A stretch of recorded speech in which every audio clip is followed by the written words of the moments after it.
Before the city, there was the desert, a vast, unforgiving expanse of sand and rock under a relentless sun. The people who would become the Cthar were nomads then, following the scarce water and the even scarcer game. They were a people on the brink of disappearing, their numbers dwindling with each passing season. Then came Lyra, a woman with eyes the color of the evening sky and ears that could hear the heartbeat of the earth. While her tribe despaired, she would press her ear to the ground, listening to the deep, resonant hum that no one else could perceive.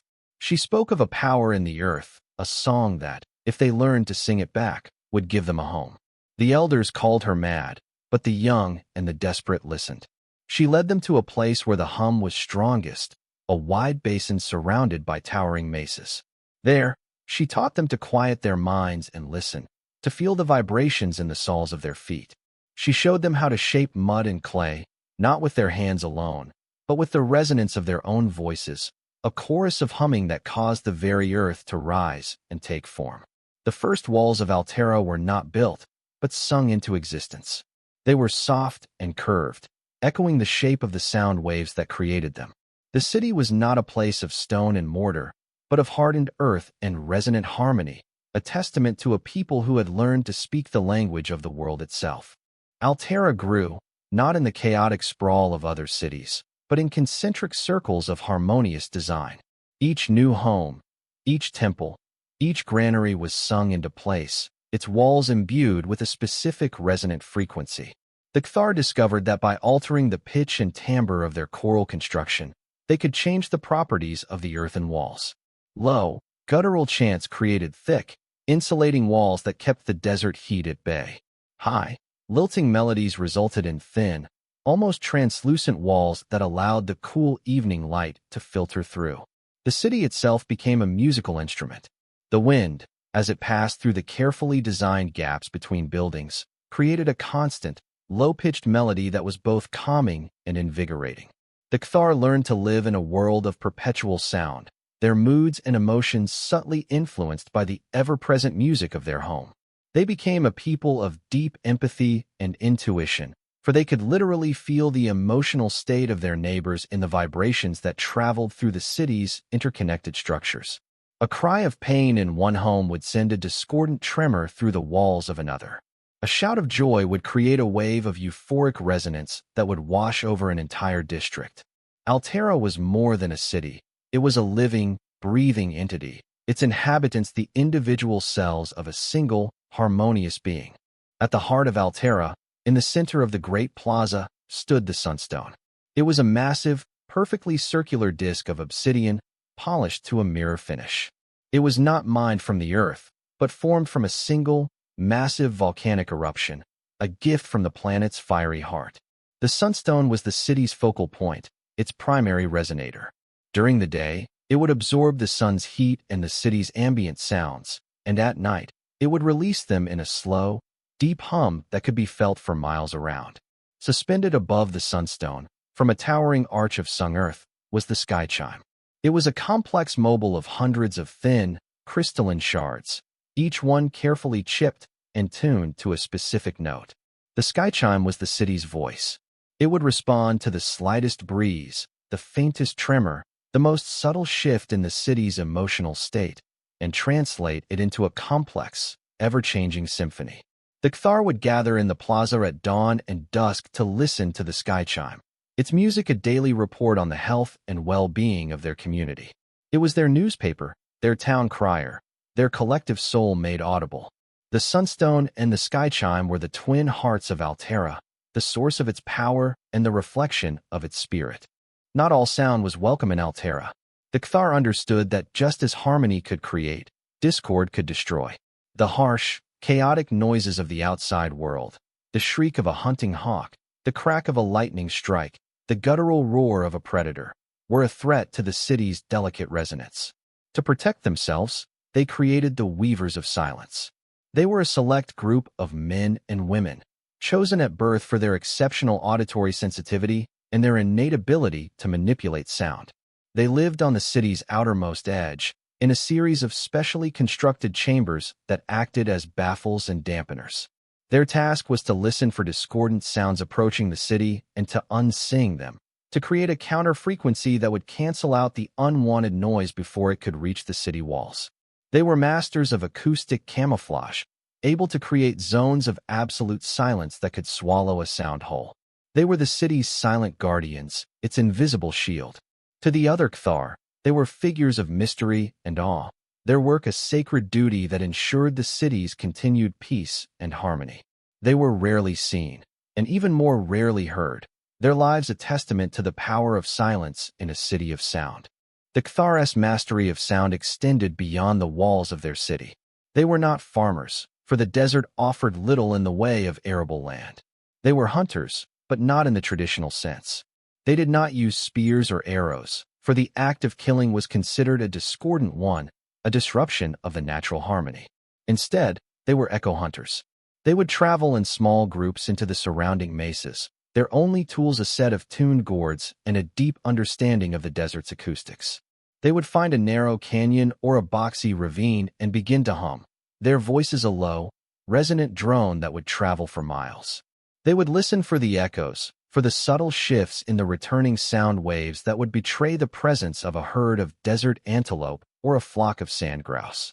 When they located their prey, they would not attack. Instead, they would begin a new song, a complex, hypnotic melody that would calm the animals, lulling them into a trance-like state. The echo hunters would then gently guide the mesmerized animals back to the city, where they would be kept in special enclosures, their lives a part of the city's great harmony until they were needed for food. It was a hunt without violence, a harvest without bloodshed. For generations, Altera knew only peace. The city grew, its people prospered, and its song grew ever more complex and beautiful. But the desert is a place of change, and the world outside the city's silent walls was not as harmonious as the world within. A new sound began to be heard on the wind, a sound that the weavers of silence could not unsing. It was the sound of marching feet, of clanking metal, of harsh, guttural commands. A new people had come to the desert, a people of iron and fire, a people who did not listen to the earth, but sought to conquer it. They were drawn by the rumors of a city that sang, a city of impossible architecture and strange, magical powers. They saw Altera not as a wonder, but as a prize to be taken. The Cthar had never known war. They had no weapons, no soldiers, no concept of organized violence. Their only defense was their song, and they did not know if it would be enough. The first dissonance had entered their world, a jarring, ugly note in their perfect symphony, and it threatened to shatter everything they had built. The invaders, who called themselves the Scions of the Sun, were a brutal and efficient force. They had no interest in the subtleties of the Cthar's sonic culture. They saw the singing walls as a weakness, the sky chime as a bauble, and the weavers of silence as an amusing trick. They attacked at dawn, their war cries a cacophony of rage and greed that tore at the very fabric of Altera's harmony. The weavers of silence tried to counter the noise, but the sheer volume and ferocity of the assault was overwhelming. Their carefully constructed zones of silence were shattered, and for the first time in centuries, the raw, unfiltered sound of violence flooded the city. The effect was devastating. The resonant walls, so attuned to harmony, began to tremble and crack under the strain of the discordant vibrations. The sky chime, which had once sung of joy and tranquility, now shrieked a mad, chaotic dirge. The Cthar themselves, so unused to such auditory chaos, were driven to their knees, their minds reeling, their bodies racked with a pain that was both physical and spiritual. The unraveling song had begun, and the city of Altera was coming apart at the seams. As the Scions of the Sun pushed deeper into the city, a small group of weavers of silence gathered at the base of the Sunstone. They were the last of their kind, their younger apprentices having already been driven mad by the sonic assault.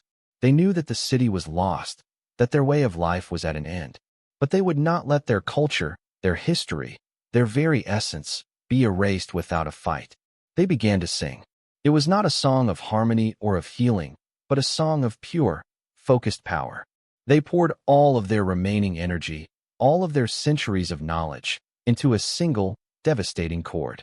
They targeted not the invaders, but the Sunstone itself. They sang to its heart, to the immense, compressed energy that lay dormant within it. They sang of the city's birth, of its long and peaceful life, and of its brutal, unjust end.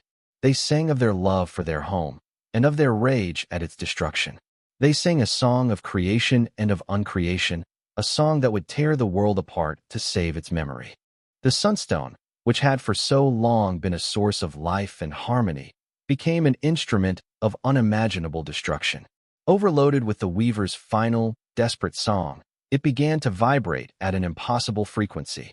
A low, guttural hum filled the air, a sound that was not heard, but felt in the bones, in the teeth, in the very marrow of the soul. The Scions of the Sun, who had been so confident in their victory, stopped in their tracks, their iron weapons falling from their nerveless hands. They looked at the sunstone, their faces a mask of terror, as it began to glow with a sickly, purple light. Then, with a sound that was the absence of all sound, it shattered. The resulting shockwave was not of force, but of pure silence.